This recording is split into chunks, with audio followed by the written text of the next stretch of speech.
Hi, myself Dr. Tharanitharan. This is series 3 of basics about the robotics.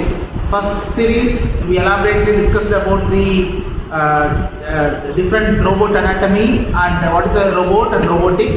The second series we elaborately discussed about the different types of drive systems used in the robotics and different types of control motion can achieve through the robotics.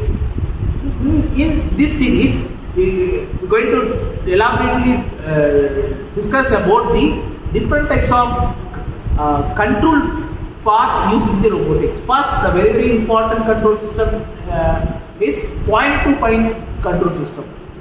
What is generally the point-to-point control system means? The robots are most common and can move from one specified point to another, but cannot stop at arbitrary point. It's the point to, as like our point-to-point bus, right? For example, this is starting location, ending location means the robot can take any of the path. It takes shortest distance. It can in temporary memory the location of first point and location of last point only in the temporary memory. The robot design the motion. The shortest path the robot can predict that motion will perform for the operation. So generally the point-to-point control, like point-to-point, right? Here, what is generally the point-to-point control means? All axes start and end simultaneously. It's the very important thing in point-to-point control. Next thing, all geometries is computed for targets and relevant joints changes which are often forced to be followed during the program executions. Third one, only the endpoints are programmed. The path used to connect endpoints are computed by controller. The decision maker is our controller. Next, user can control the velocity and permit the linear or piecewise linear motion. The feedback control is used during the motion to ascertain that individual joint have achieved the desired location. Often used, hydraulic drives is the most preferable for this kind of point-to-point control system. Here, where we can use the point-to-point control system means generally most of our industrial applications we can prefer this point-to-point control system. Specifically, pick and place operation, palletize, depalletize operation. Next, machine loading. The best recommended control path is our point-to-point control system. Next system is continuous path control system. What is generally what continuous path control means?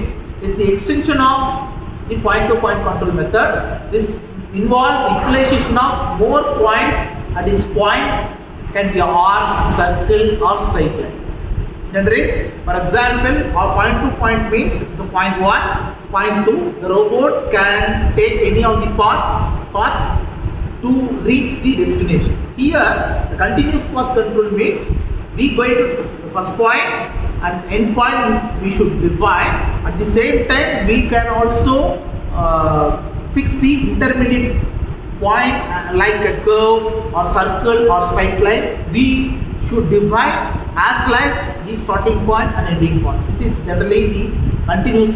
Suppose if you want a robot, the controlled motion means the best recommended the path motion is our continuous path motion. Sometimes the accidents will occur due to point-to-point control because autonomously the robot will take a decision in the robotic performance. So sometimes we will not use the point-to-point control. Suppose we want to work safely, we want to use the robot in safe mode means the best recommendation is continuous path. Because of the large number of points, the robot is capable for producing the smooth movement that give the appearance of continuous or contour. This is another one beauty of the continuous path. In addition to the controller over the endpoint, the path taken by the interpreter can be controlled. The path is controlled by manipulating the joint throughout the entire motion via closed loop control. Here, main application of continuous path control is here it's used for spray painting, polishing, grinding and arc welding. These are the two types of control path motion generally going to define in the robot manipulator. Thank you.